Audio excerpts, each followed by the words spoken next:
हाय, क्या आप IT course कर रहे हैं या आईटी के कोर्स कर चुके हैं और आप इस चिंता में हैं कि आपको किसी तरह की जॉब नहीं मिल पा रही? तो आज मैं एक ऐसे प्लेटफॉर्म से आपको इंट्रोड्यूस कराने जा रहा हूं जहां हमारे आईटी प्रोफेशनल्स आपको बताएंगे कि आप उस गोल को कैसे अचीव कर सकते हैं। तो हमारे आईटी प्रोफेशनल को बड़े ध्यान से सुनिए और वीडियो को लास्ट में लाइक कीजिए। आपको अगर लर्निंग डेस्क के प्रोफेशनल्स की जरूरत है जो आपकी लाइफ को एक अच्छे मुकाम तक पहुंचा सकते हैं तो डेफिनेटली कमेंट में हमसे कांटेक्ट कीजिए। We are here always for you all students. Best of luck and watch the video. है कुछ स्टूडेंट पूछते हैं कि मैं आईटी प्रोफेशनल का जॉब कितनी जल्दी ले सकता हूं। तो मैं आज आपको बतलाना चाहता हूं एक फुल स्टैक डेवलपमेंट का करियर आप बिल्कुल 9 मंथ में स्टार्ट कर सकते हो। उसके लिए आपको स्टेप बाय स्टेप प्लान बताता हूं। हर महीने के लिए एक प्लान है जो आपको एग्जीक्यूट करना है और अगर आपने वो प्लान सही से एग्जीक्यूट किया तो मैं बताता हूं आप 9 महीने में एक पक्का आईटी जॉब ढूंढ लेंगे और आईटी प्रोफेशनल में आपका ट्रांजिशन हो सकता है। तो करना क्या है? तो पहले मंथ में आपको आपका फाउंडेशन रेडी करना है। फाउंडेशन रेडी करना है मतलब क्या? वेब कैसे वर्क करता है, वेब आर्किटेक्चर क्या होता है, एचटीएमएल कैसे सीखना है, दुनिया भर के एचटीएमएल के टैग्स होते हैं वो सीखने चाहिए। सीएसएस होता है, एचटीएमएल को ब्यूटीफाई करने के लिए यूज होते हैं। अलग अलग लाइब्रेरीज होती है, अलग अलग फ्रेमवर्क्स होते हैं जैसे बूटस्ट्रैप है, टेलविंड है, चक्रा यूआई है। ये सारी चीजें आपको पहले मंथ में सीख लेनी है। तो दूसरे मंथ में फिर आपको रिएक्ट जेएस सीखना है। बेसिक जेएस सीखने के बाद रिएक्ट जेएस सीख सकते हैं, एंगुलर जेएस सीख सकते हैं, व्यू जेएस सीख सकते हैं। इसमें थोड़ी एक्सपर्टीज लानी है। इसके अलग अलग पैकेजेस है, अलग अलग मॉड्यूल्स है, वो इंटीग्रेटेड वे में कैसे काम करते हैं और उसमें अलग अलग पैकेज इंस्टॉल करके उसका क्या यूजेस है वो दूसरे महीने में आपको सीखना है। तीसरे महीने में आपको बैकएंड डेवलपमेंट सीखना है।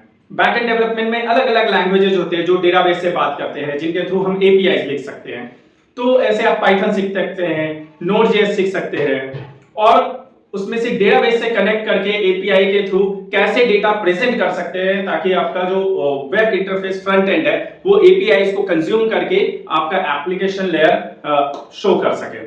इसमें अलग अलग बहुत सारी बातें हैं जैसे ऑथराइजेशन कैसे करना है, फाइल अपलोड कैसे करना है, ऑथेंटिकेशन कैसे करना है, डेटाबेस में स्केल्ड क्वेरी कैसे लिखनी है, एक साथ बहुत सारी रिक्वेस्ट आई तो उसको एपीआई कैसे हैंडल करेगा। तो ऐसी सारी चीजें आप तीसरे मंथ में कवर करना चाहिए। फोर्थ मंथ में आपका जब ये बेसिक तीनों मंथ का कवर हो जाएगा तो उसके बाद में आपको डेटा स्ट्रक्चर सीखना चाहिए, अलग अलग प्रॉब्लम सॉल्विंग स्किल्स सीखने चाहिए, नए नए तरीके के प्रॉब्लम सॉल्व करने चाहिए जैसे अरे का लिस्ट कैसे, सॉर्टिंग, सर्चिंग, फिल्टरिंग। अलग अलग वेबसाइट्स है जहां पे आपको प्रैक्टिकल कोड चैलेंजेस है, अलग अलग प्रॉब्लम सॉल्व करने चाहिए, लॉजिकल चैलेंजेस सॉल्व करने चाहिए और अपना लॉजिकल स्किल्स काफी बेहतर बनाना चाहिए ताकि आप एक रियल वेब एप्लीकेशन को लिखने के काबिल हो सके। फिफ्थ मंथ में क्या करना है? तो आपने अभी तक जितनी भी बातें सीखी है उसको पॉलिश करना है। अलग अलग नई नई लाइब्रेरी सीखनी है, नए नए पैकेजेस सीखने हैं और उसको कैसे इंप्लीमेंट कर सकते हैं। जैसे आपको चार्ट बनाना है, जैसे आपको कुछ अलग चैट एप्लीकेशन बनाना है। तो ऐसे सब एप्लीकेशन बनाने के लिए क्या क्या मॉड्यूल्स होने चाहिए, क्या क्या लाइब्रेरी सीखनी चाहिए, उसकी जानकारी और इसका नॉलेज आप फिफ्थ मंथ में रेडी कर सकते हैं। उसके बाद में एक लाइव प्रोजेक्ट पे आपको काम करना चाहिए। जब आप लाइव प्रोजेक्ट पे काम करते हैं या फिर किसी प्रोजेक्ट के लिए इंटर्नशिप पे काम करते हैं तो आपकी हैंड्स ऑन प्रैक्टिस हो जाती है कि इंडस्ट्री में जब लाइव प्रोजेक्ट्स आते हैं तो उस पे इनिशिएट कैसे होते हैं प्रोजेक्ट हमें मिलते कैसे और प्रोजेक्ट का हमने कैसे स्टार्ट करना चाहिए, कोडिंग में किस तरह के प्रॉब्लम्स आते हैं जो सॉल्व किए जा सकते हैं, टीम लीड हमें कैसे हेल्प करते हैं वो प्रॉब्लम सॉल्व करने के लिए। तो जब आप इंटर्नशिप करते हैं और लाइव प्रोजेक्ट पे काम करते हैं तो ये सब बातें आपको सीखने को आ जाती है।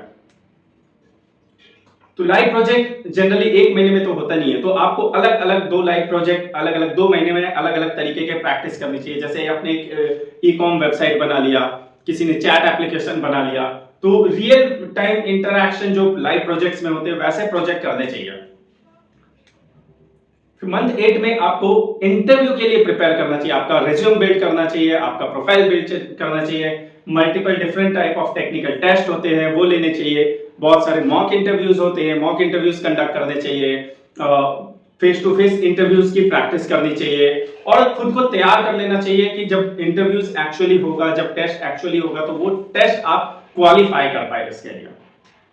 और फाइनली जब आपको लगता है कि आप एकदम रेडी हो गए, तो 9 मंथ में you should apply for a job, attend multiple rounds of interviews, multiple type of jobs, and definitely finally you will land in a proper job. And this is how you can transition your career from a normal student to an IT professional.